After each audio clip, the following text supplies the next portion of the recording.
بسم اللہ الرحمن الرحیم۔ اللہ کے نام سے شروع کرتا ہوں جو دلوں کے راز خوب جانتا ہے۔ جگر مراد آبادی بڑے مشہور شاعر تھے اور بے حد شراب پیتے تھے۔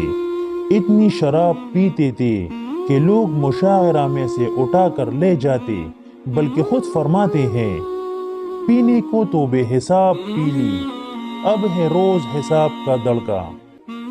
بڑی عجیب بات ہے کہ توبہ کرنے سے پہلے اپنی دیوان میں اس شعر کا اضافہ کیا، چلو دیکھ کر آئے تماشا جگر کا، سنا ہے وہ کافر مسلمان ہو گیا۔ جب ان پر اللہ کا خوف طاری ہوا تو حضرت خواجہ عزیز الحسن مجذوب سے مشورہ کیا کہ میں کیسی توبہ کروں۔ حضرت نے فرمایا مولانا شاہ اشرف علی تھانوی رحمہ اللہ کی خدمت میں چلو۔ حضرت تھانوی رحمہ اللہ کی خدمت میں حاضر ہوئے اور توبہ کی اور حضرت سے 4 دعاؤں کی درخواست کی۔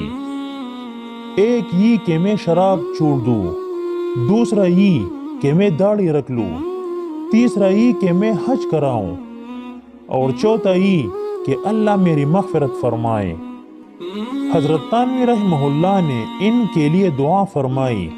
اللہ نے 3 دعائیں تو دنیا میں قبول فرمائی اور چوتھی کے بارے میں خود کہتے تھے کہ اللہ نے وہ بھی قبول فرما لی ہوگی۔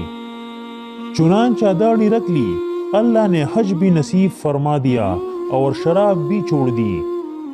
جب شراب چھوڑی تو بیمار ہو گئے۔ ڈاکٹروں کے بورڈ نے مشورہ دیا کہ آپ پیتے رہیں ورنہ آپ مر جائیں گے۔ انہوں نے پوچھا کہ اگر پیتا رہوں تو کتنے سال زندہ رہوں گا؟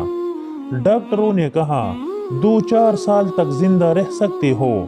تو فرمایا کہ اللہ کے عذاب کے ساتھ 2-4 سال تک زندہ رہنے سے بہتر ہے کہ ابھی اللہ کی رحمت کے سائے میں مر جاؤں۔